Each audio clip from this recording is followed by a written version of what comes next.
DN TV, vos besoins sont nos priorités. N'oubliez surtout pas de vous abonner et d'activer la cloche de notification. Asalaamaaleykum waa Sénégal yëpp asalaamaaleykum képp koo xam si doomu Tiwaawan nga damay wax ni l'heure est grave mais la gravité de l'heure ne saurait pas empêcher la personnalité d'une citoyenne convaincue. J'ai bien dit citoyenne parce que damay wax ni Amy Ndiaye, tu n'as pas honoré Mame Diarra Bousso. Amy Ndiaye, tu n'as pas honoré Mame Fawade Wele. Amy Ndiaye, tu n'as pas honoré Seydatuna Mariam. Képp kuy femme de valeur honoré woo ko parce que dañuy dégg nag ñu naan jigéen kenn waru ko violenter, jigéen kenn waru ko def lii mais dañu ñu jàngal la personnalité d'une citoyenne convaincue. Dañuy wax ni la ligne rouge a été franchie parce que quoi qu'on puisse dire li tax boo demee ci sous-région bi dëkk yëpp di tàkk te Sénégal ba tey tàkkagut parce que dafa am ñu ko téye nag seen sët la attaqué. Amy Ndiaye dafa attaqué publiquement fu mu waroon a défendre toute la population sénégalaise surtout Mame Borom Touba. Amy Ndiaye dafa attaqué foo xam si dafa waroon a défendre toute la population sénégalaise surtout Mame Alhaji Malick. Kon la ligne rouge a été franchie. Bu Sénégal tàkkee yaa ko taal en tant que jigéen nag dañ ni moom mooy partenaire de Dieu, jigéen dañ ni mooy compagnon de l'homme, jigéen dañ ni mooy la mère de l'humanité. Kon je pense bien que assemblée tey jii jigéen ña ñoom ñoo waroon a dalal situation ba wante du ñoom ñoo koy taal. Lenn nag naa si yee suñu mbokku jigéen yi parce que bu ñu xoolee le président Ousmane Sonko, Macky Sall bi mu ko bëggee attaqué jigéen la instrumentalisé. Macky Sall bu mu bëggee attaqué Serigne Moustapha jigéen la instrumentalisé parce que dafa xam tedd nga sénégalais, dafa xam sénégalais ni mu valoriser jigéen, mu bëgg a diaboliser opposition bi mu jaaree ko ci jigéen. Je pense bien que Amy war nga rus ëllëg say sët di dégg ni loolu ci yow lañ ko jaaree woon. Dañuy wax ne nag il n'est jamais trop tard. Comme il n'est jamais trop tard nag je pense bien que war nga am fullaak fayda ba doo nekk victime Macky Sall. Adji Sarr it war na am fullaak fayda ba du nekk victime Macky Sall. Man damay wax ci au nom de toutes les femmes sénégalaises nañu am fullaak fayda xam suñu valeur, xam suñu gëdd ba duñu nekk objet kenn. ñi ngi wax femme objet assemblée mais femme objet mooy nga nangu maletu xaalis di la jënd ba ëllëg ngay yàq sa honneur sët yëpp. Femme objet mooy ngay nangu ñu di la instrumentaliser ngay attaquer koo xam ne si li mu yer si ay citoyennes c'est des millions de citoyennes yoo xam ne si tey jii képp ku fa taxaw bépp mag boo xam ne si moom la Sénégal di sagoo ñi leen jur tey fierté nga si ñoom. Ñooñu lañu soxla assemblée mais soxlawuñ benn député boo xam ne si danga fay nekk yaa ngi wax yaa ngi saaga yaa ngi wax lu taar réew. Ñoo ngi lay wax nag ni la bu dee maletu Macky Sall yi moo la jaral nga taxaw nga attaqué Serigne Moustapha ni au prix de ta vie ñu ngi lay waxal ni nag ñun avenir u Sénégal Serigne Moustapha mi nga attaqué xeex dëgg xeex lépp loo xam ne si mooy àq ak yelleefu sénégalais yi ñun jaral nañu ñun tamit au prix de notre vie. Asalaamaaleykum.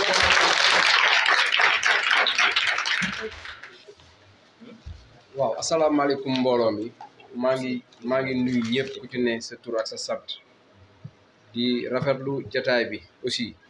di wax ni tey liñ fi indi comme ni ñu ko wax cri de cœur la parce que li tax mu doon cri de cœur moom mooy dama defee ni Sénégal dañ dul xalaat wala dañ dul fàttaliku nañu xam ne ñun dañoo wër def campagne am suñuy député yoo xamante ni dañ leen a fal ñu xool mission yi nga xamante ni ñi moom la leen santoon bu département Tivaouane waxee dëgg ci domaine yëpp nag laa wax kii nga xamante ni mooy Massata Samb dañu xool par rapport ak rôle bi nga xamante ni moom la joué au niveau de l'Assemblée nationale. benn bi moom mooy bépp ministère bu fa jaar mën nañu wax ni problème Tivaouane rek lay wax bépp ministère bu fa jaar problème mu Tivaouane rek lay wax mën nañu wax ni député yi gën a intervenir au niveau de l'hémicycle moom la par rapport au niveau du département de Tivaouane mais nag am na loo xamante ni ngëm dafa fort man mi de sama sëriñ Salim ku ko laal ma dal sa kaw parce que ngëm dafa fort am na loo xamante ni kenn du ko def nañu arrêté yi nga xamante ni moom mooy am arrêté ko mooy lan ki nga xamante ni mooy premier responsable mooy le président de la république muy Macky Sall parce que ak njabootam la chaque njaboot bu ñu jëmee ci safara da nga leen di antu mais soo antuwul nag di nga atte parce que quoi qu'on puisse dire am na loo xamante ni buñ ko teeloon a arrêté lii tey du am li may wax moom mooy foi dafa sori ci nit ngëm dafa sori te Sénégal ñu ngi jëm foo xamante ni bu ñu teelu artu dinañ atte li tax ñuy atte nag moom mooy religion du kaf du caaxaan Sénégal boo xoolee sous région yëpp boo xoolee li ko taal mais problème lan la religion wala ethnique donc yooyu buñ ko kafee beneen bi moom mooy ñu ngi ñaan tout le département de Tivaouane nañu xam ni dañoo am nous tous on est des Massata li tax on est des Massata parce que mission bi nga xamante ni moom lañ ko santoon quoi qu'on puisse dire accomplir na ko au niveau de l'hémicycle donc ñun defuñu lu dul nekk ci ginnaawam soutenir ko wax ni on est derrière lui jusqu'à la mort donc loolu laa amoon lu ma ci wax di gërëm ñëpp di sant ñëpp di wax ni nag notre frère Maodo Gueye dafa dem Dakar moo tax ñu envoyé mu délégation PDS man maa ngi tudd Doudou Gueye Ndiaye nekk responsable du PDS au niveau départemental jërëjëf. merci. waaw salaamaaleykum mbokk yi ñu ngi leen di nuyu di remercier presse bi yëpp ci invitation bi ñu ñëw répondre ko fii nii ñun duñu guddal li ñuy war a wax ñi ñuy jiitu wax nañ ko sunu intervention ñun dañ koy accès au-delà de Massata parce que li ñu war a wax ci Massata ñi ñuy jiitu wax nañ ko liñ dul nangu mooy dafa am yu nga xamante ni dafa am ay pratique yuy am assemblée nationale te à chaque fois su ko un opposant defee ñu bëgg a jug dal ci kawam te su ko parti au pouvoir defee ñu ne ci tekk tekkaaral ñun li ñu seetlu ci réew mi mooy Macky Sall dafa bëgg a taal réew mi ndax pas plus tard que hier gis nañ benn décret bu mu jël di nommer Serigne Bassirou Gueye bi nga xamante ne nii ñi ngi wax ne ci rapport gendarmerie bi ñu ngi ko ci tudd naan dafa falsifié ak falsifié wu ko ñu xëy suba mu nommer ko moom daal ku nga xamante ne nii yaa ngi def luy taal réew mi wala yaa ngi def lu nga xamante ne nii dëppoowul ak yoon Macky Sall mi ngi lay dooleel ci réew mi loolu nag dañ wax ne mënatu la continuer beneen fait bi nga xamante ne nii bëgg nañ ko wax fii mooy le rôle du président de l'Assemblée nationale mënuñu nekk ci institution bu nga xamante ne dafa am kilifa ñu ne mooy président assemblée bi donte xam nañu ne niñ ko fale sax ñun d'accord ñu ne noonu lañ ko war a fale ñu fal ko nit ñi respecté ko mu nekk président de l'institution mu war su nit dérapé mu rappeler ko à l'ordre ñu gis ne dafay bàyyi des députés yi nga xamante ne dañu far ci camp présidentiel ñuy wax lu leen neex te du leen rappeler à l'ordre loolu nag mënul continuer aussi di am buñ bëggee jàmm am beneen fait bi nga xamante ne nii seetlu nañ ko ci assemblée mooy dañu am impression que ne Omar Youm sax dafa nekkul président groupe parlementaire parce que la fay xew lépp Farba Ngom moo koy instrumentaliser moo koy orchestrer bureau la ñuy dugg nas dañuy nas génn mu jël ay jigéen di leen bëgg a këpp ci kanamu askan wi di leen bëgg a jaxaseeg àdduna loolu aussi mënatul a continuer il faut que ñu arrêter li soxna Fatou Ndiaye wax man loolu laay wax mënuñu ñoom ñu ne le président Macky Sall jaral na leen seen bakkan ñeneen ñi am ay président yoo xam ne moom mooy nekk seen parti te du leen jaral seen bakkan donc ñoom lu leen Macky Sall jaral ñun suñu ay président parti jaral nañu ko rawatina suñu leader yi nga xamante ne ñoom la ñu am fii ñu nekk ci opposition bi nañu xam ne nii bu ñu arrêté suñu arrêté wul luñ ci bëgg ñu dem ci parce que réew mi nag kenn gënuñu fee dëkk ñun ñoo bokk réew mi lu koy defar la ñuy wax lu koy ñoŋal la ñuy wax mais am na lu nga xamante ne nii kon ne du ma ko topp fa ngeen jëm dafa soriwul nañu wax ne ñu arrêté violence bi à l'Assemblée nationale bu nit ki fayoo nañu seet la ko indi lan la mënuñu wax ki fayu te waxuñu ki tooñ man ku wax ki ne diw tooñ na diw fayu na mën nañ ko comprendre waaye diw fayu na te diw tooñul loolu kenn mënu ko comprendre ci benn république bu nga xamante ne nañ démocratie am na fa nañu arrêté parce que lii xew nii nag à vrai dire mënatu la continuer dama gi wax benn wax comme fii attaque bi ci Serigne Moustapha la porté peut-être moo waral tey conférence de presse bi man de ba ma juddoog léegi mosuguma gis ko attaqué Serigne Moustapha am ci ndam donc nag nañu xam ne nii laal nañu laalaake te bu ko Massata deful woon itam keneen dana ko def te bu ko Massata deful keneen dina ko def te bu ñu defaatee leneen ñeneen dañ defaat leneen salaamaaleykum wa rahmatullah waaw mbokk yi defe naa ni ñu ngi bëgg a àgg ci cëppaandaw li benn intervention moo ñu dese balaa boobu rek au nom donc du comité électoral communal de Tivaouane qui a été mis sur pied durant les locales jusqu'aux législatives. On ne peut pas tey ici devant la presse manifester toute notre joie à l'endroit. Je ne dis pas à l'endroit de Serigne Moustapha Sy, guide des Moustarchidines, non. Je dis à l'endroit de Serigne Moustapha Sy, président du Parti PUR. dafa am lu waykat yi wax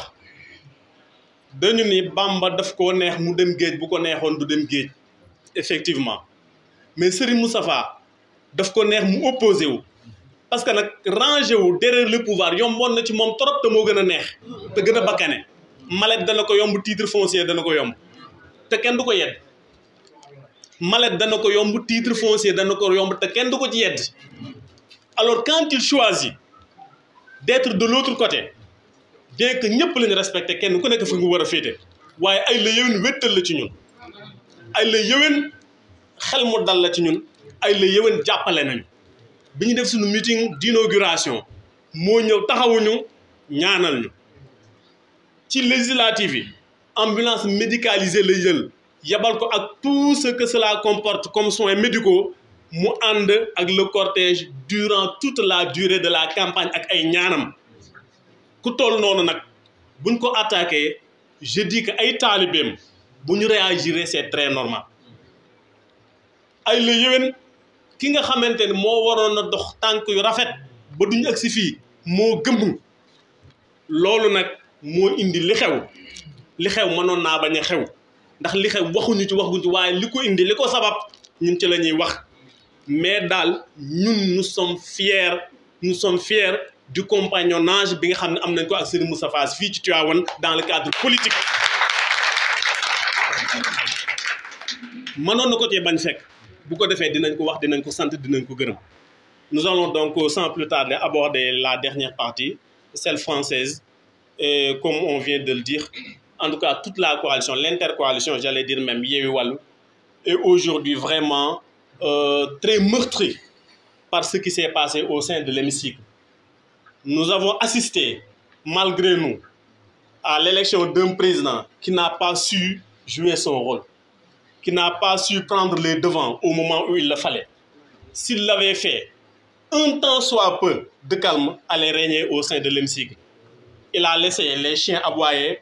jusqu'à ce que toute la population se soit réveillée. Alors ça, nous déplorons cette attitude avec la dernière énergie. Nous l'avons dit à l'entame de nos propos. Le président Macky Sall s'est engagé dans un vaste, périlleux et malchaphilique chantier qui est celui de réduire l'opposition à sa plus simple expression. Il a commencé par le président Karim Wade. En l'emprisonnant, ça a fait mal à plus d'un, mais on s'était dit que vraiment, ça n'allait plus reprendre. Il a enchaîné avec Khalifa Ababacar Sall. Il a enchaîné avec le président Ousmane Sonko. Et aujourd'hui, ne pouvant pas atteindre Serigne Moustapha Sy, on a instrumentalisé une malheureuse dame et on lui a dicté un texte qu'elle a récité, un texte qu'elle n'a jamais voulu s'excuser et devant tout le monde, elle a récidivé et elle a réitéré ses propos en disant que s'il fallait le faire, elle va encore refaire la même chose. Ceci, en tout cas, a été au début de cet incendie-là aujourd'hui qu'embrase le pays. Alors nous disons non. Nous disons non. L'opposition et le pouvoir doivent faire avec pour le charme d'une démocratie. La démocratie, c'est l'arme. La démocratie, elle est aujourd'hui un joyau que nous tous devons préserver parce que nous devons la léguer aux générations futures et à celles-là d'en bénéficier un jour pour bâtir un pays solide, pour bâtir un pays prospère. Alors cette démocratie-là, on ne doit pas la laisser entre les mains des gens qui jouent avec. Et jouer avec la démocratie, c'est vouloir réduire une opposition. L'opposition, elle a son rôle. L'opposition, elle a son rôle d'avant-gardiste. L'opposition vous rappelle à l'ordre. L'opposition vous aide à bien faire. Et il y a des gens qui ont réussi. Aujourd'hui, le réussite, ils le doivent à une opposition qui a été là avant-gardiste, qui a été là à crier à chaque fois que ça n'allait pas et qui a peut-être montré le bon chemin. Sénégal Gogunak, je crois que nous devons ensemble, chacun en ce qui le concerne, essayer de mettre la pierre pour que ce soit édifié un pays, n'est-ce pas, qui sera envié dans toute la sous-région. Et c'est le cas actuellement. Mais nous assistons aujourd'hui malheureusement à une dégradation des valeurs et à l'échelle même des pouvoirs en place, dont celui législatif. Nous déplorons cela avec la dernière énergie et sur ce, nous allons introduire le camarade Sadji Boumbaye pour en fait clôturer la séance. Sadji Boumbaye, coordonnateur départemental Taxawu Sénégal, Tivaouane. Vous avez la parole.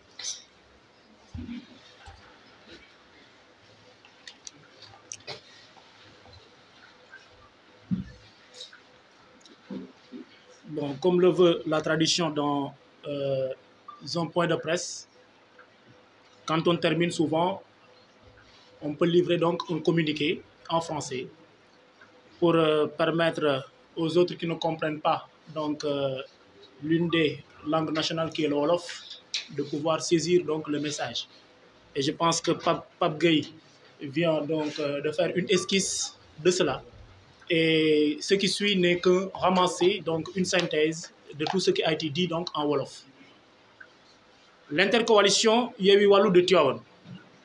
manifeste sa solidarité sans faille et soutient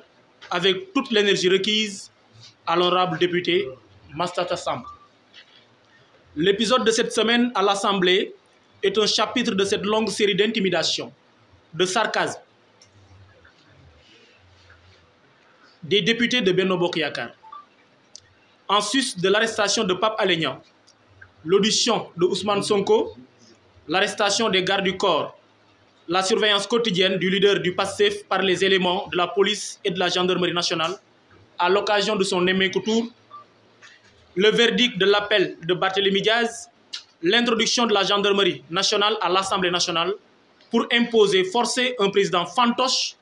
autant de dérives notées du côté du pouvoir pour intimider une opposition responsable et consciente sont des éléments qui prouvent à suffisance les exactions du pouvoir en place qui a réuni tous les ingrédients pour installer une dictature ad libitum. Mais cette volonté de réduire l'opposition à sa plus simple expression ne prospérera guère. En carence d'arguments, des députés de la coalition Benno Bokk Yakaar se lancent sans vergogne dans une campagne de diabolisation et de stigmatisation de l'opposition pour empêcher aux députés des autres coalitions à faire briller la vérité. Ainsi, leur maître mot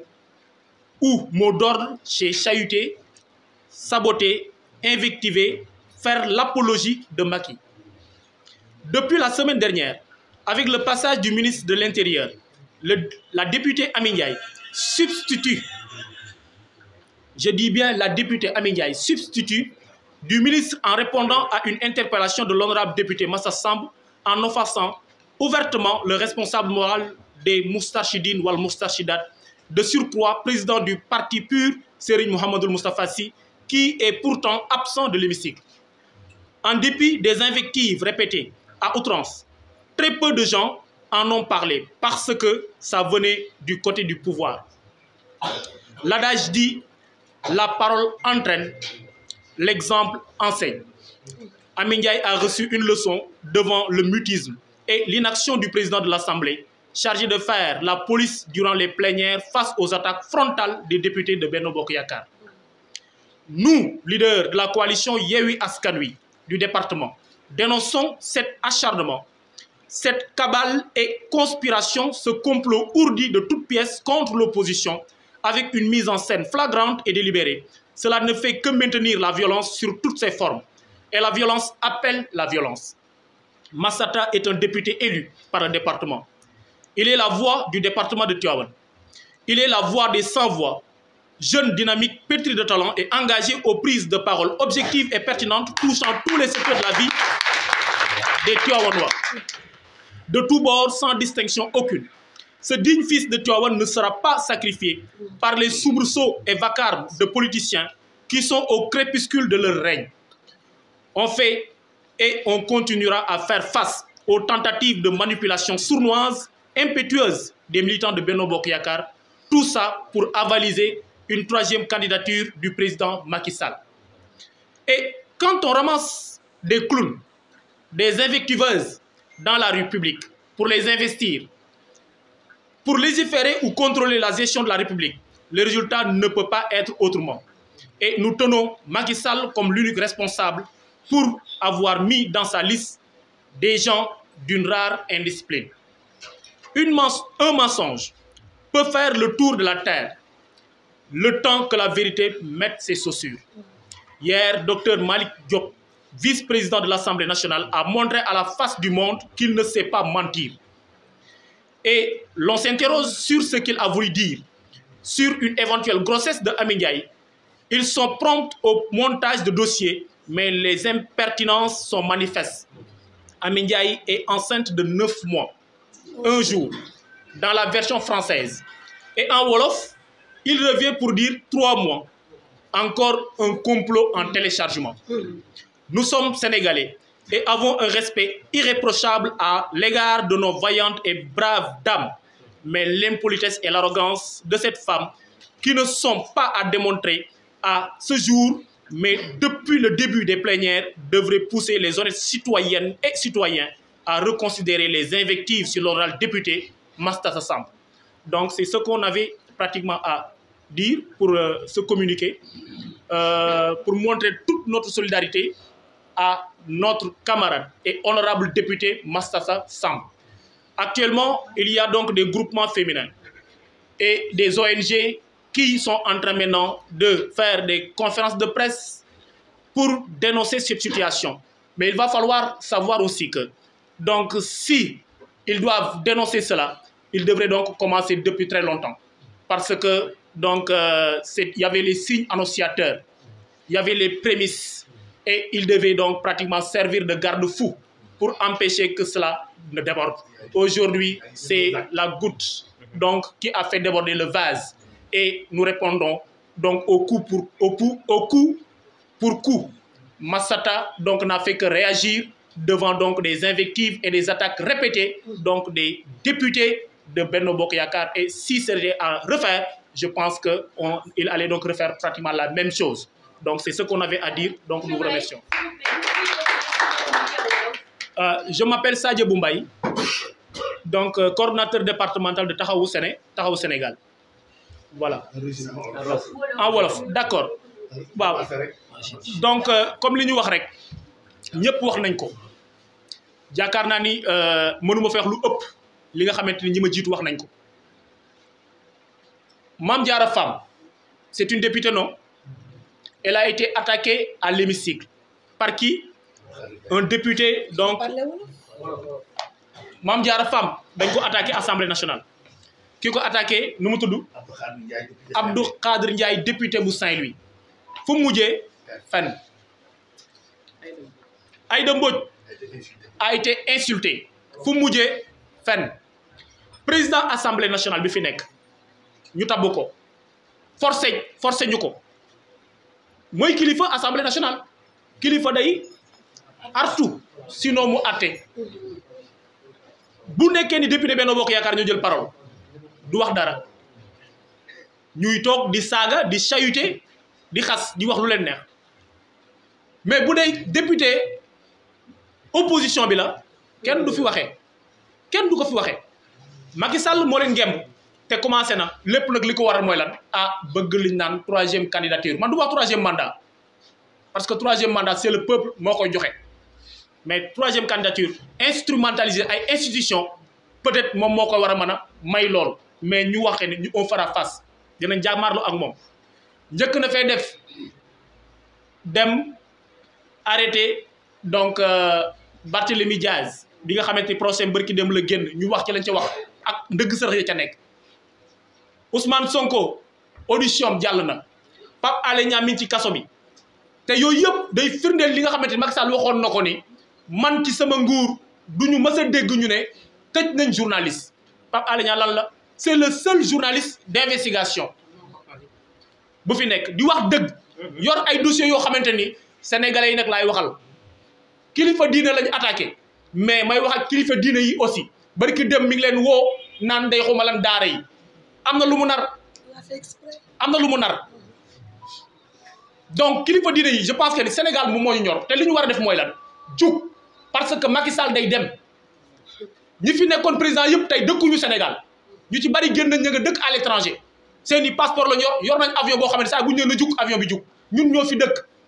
bu dëkk bi tàkkee ñun la tàkkal ñun ñoo ci sonn suñuy njaboot ñoo fi nekk kilifa diine seen njaboot ñoom ñoo fi nekk te nag dañuy wax ñaari pouvoir moo am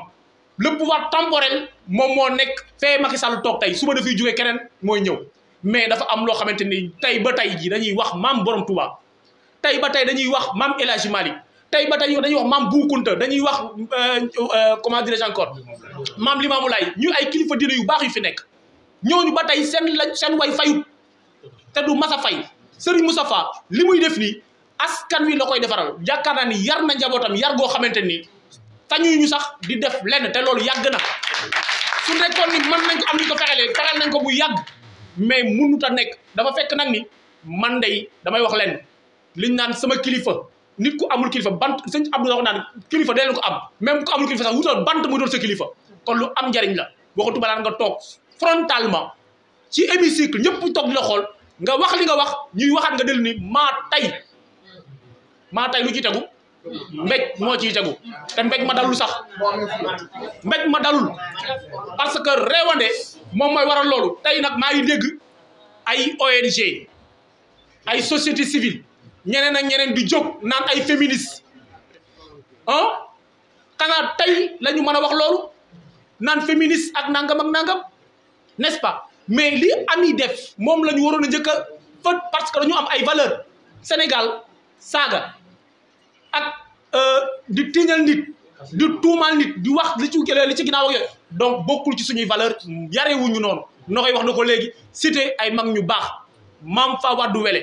cité Mame Diarra Bousso ñu nekk ay référence ay exemple pourquoi pas les femmes sénégalaises donc duñu roy ci ñooñu mais dem foo xamante ni Sénégal jaay gépp la koy seetaan nga toog di dagg saaga sa doom di la seetaan tey ñu toog ñu naan doomi jàmbur yaay jàmbur lañ dóor yaay jàmbur mooy saaga yaay jàmbur ba ñu dóor ko bu mu saaga bàyyi jàmbur Massata père de famille la dafa yor ñaari soxna la yor njabootam yaayam di seetaan ñëpp di seetaan ñu toog wax li ñu waxal ko kilifaam mu toogaat di wax ñu teg ka la muy teg mbéj mi dalul boo fa nekkoon leneen la ñuy wax kon ñu gërëm ñëpp. MDN TV, vos besoins sont nos priorités. N'oubliez surtout pas de vous abonner et d'activer la cloche de notification.